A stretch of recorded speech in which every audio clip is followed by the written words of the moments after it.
नमस्कार दोस्तों अक्सर आजकल आप देखते हैं सरकारी तौर पे भी और गैर सरकारी तौर पे भी जो एनजीओज हैं, स्वयंसेवी संस्थाएं हैं, वो भी इस बात का प्रचार करती हैं। पुलिस प्रशासन भी प्रचार करता है कि हेलमेट ज़रूर पहनिए। और हेलमेट जो है ये अपने आप में इसकी दास्तान काफ़ी दिलचस्प है। अब हेलमेट जो है ये शब्द कैसे बना, पहले इस बात को थोड़ा सा इस बात पर नज़र डाल लेते हैं। इसमें जो हेलमेट में जो एच है ये हेड उसका प्रतीक है। ई जो है वो ईयर का प्रतीक है और लिप्स के लिए एल शब्द है। और इसी तरह से जो शब्द हैं आइज़ के लिए और माउथ के लिए एम शब्द है और आइज़ के लिए ई शब्द है। ये सारी की सारी चीज़ें जो हैं ये हमें बताती हैं। और जो टी है आखिर वाला वो टीथ दांतों के लिए इस्तेमाल होता है। अर्थात एक हेलमेट पहनने से आप इन पांचों नाजुक संवेदनशील अंगों की रक्षा कर पाते हैं।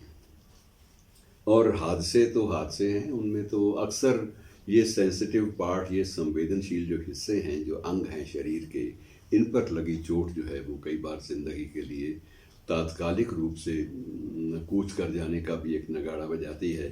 और ऐसे हालात में बचने के लिए बार बार ये संस्थाएं जो देती हैं चेतावनी, या प्रशासन जो चेतावनी देता है वो हेलमेट पहनने की, तो उसका आधार यही है।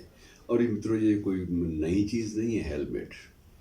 हेलमेट शब्द का विश्लेषण बेशक अब नए रूप में सामने आया हो, लेकिन मूल रूप में ये प्राचीन काल में भी थी। युद्ध में भी, विशेष रूप से युद्ध में भी शिरस्त्राण शब्द का प्रयोग होता था हमारे भारतीय संदर्भ में।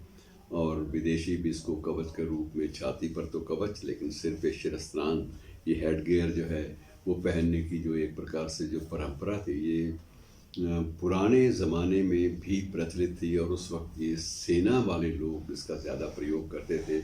सैनिकों के लिए ये आवश्यक था कि तब जो युद्ध हैं वो कोई ब्लास्ट वाली माइन से नहीं होते थे। तब युद्ध तीरों से लड़े जाते थे। और तब ये होता था कि तीर अगर सीधा आँख में लगा तो आँख गई, पृथ्वीराज चौहान की आँख चली गई थी। और यदि सिर पे लगा तो उसके बाद मूर्छित होकर आदमी गिर पड़ा। तो ये बहुत सारे हादसे जो हैं वो इस हिस्से के ऊपर से जुड़े हुए थे।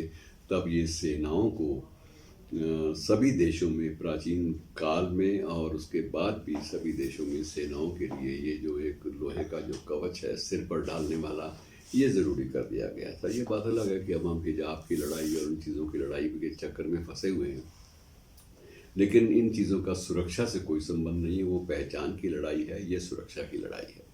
और इसीलिए ये भी माना जाता है, इसकी पहचान कैसे हुई कि ये पुरानी चीज़ है। तो ये मेसोपोटामिया और कुछ अन्य अंतर्राष्ट्रीय स्तर पर जो मैदान हैं पुराने, उनके जो शोध कार्य हुए, उनका जो रिसर्च हुआ, खनन हुआ वहाँ पर, उसमें ये पाया गया कि जितनी भी खोपड़ियाँ थी उनके ऊपर कोई ना कोई रक्षा कवच मौजूद था। और उस वक्त ये रक्षा कवच या तो तांबे के होते थे और बड़े मजबूत होते थे ताकि उनमें छेद ना हो सके तीर से या भाले से। तो इस प्रकार के जितने भी हम प्राचीन अपने देखते हैं उन सब में ये व्यवस्था थी।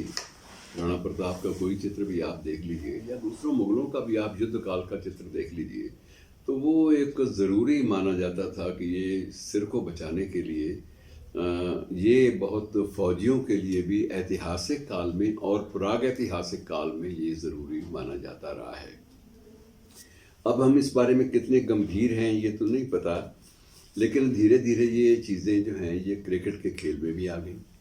वहाँ भी खिलाड़ियों के लिए ज़रूरी हुआ कि अगर वो सर की चोट से बॉल लगे सर पे और सर फट जाए, उससे बचाना है खिलाड़ियों को, तो वो भी अक्सर सिर पर अलग ढंग की कैप पहन के आते हैं। और वो कैप भी कपड़े की नहीं होती मित्रों, वो भी कैप जो है वो भी धातु की बनी हुई होती, ताकि बॉल की चोट जो है, गेंद की जो चोट है वो सीधी किसी नाजुक हिस्से पे न लगे और घावों से बचा जा सके। तो कितना व्यापक स्वरूप है एक शब्द का, एक हेलमेट का, जिसके बारे में आज हम चर्चा करते हैं तो हम कई बार ऊब जाते हैं। और अक्सर हम देखते भी हैं कि नौजवान लड़के तेज़ गति से दौड़ते हुए अपने बाइक दौड़ाते हुए जब चलते हैं तो उस वक्त उनको इस बात का इल्म नहीं होता कि ये एक छोटा सा जो बचाव का सिलसिला है हेलमेट की शक्ल में, ये हमारे जीवन के लिए कितना महत्वपूर्ण है, कितना अहम है, इस बात को जब आप जहन में बैठा लेंगे तो यकीनन आप एक बहुत बड़े जोखिम से, बहुत बड़े खतरे से बच जाएंगे। और उन बातों का ध्यान भी जरूर रखिए, दिलचस्प भी हैं और ज़रूरी भी हैं। शुक्रिया।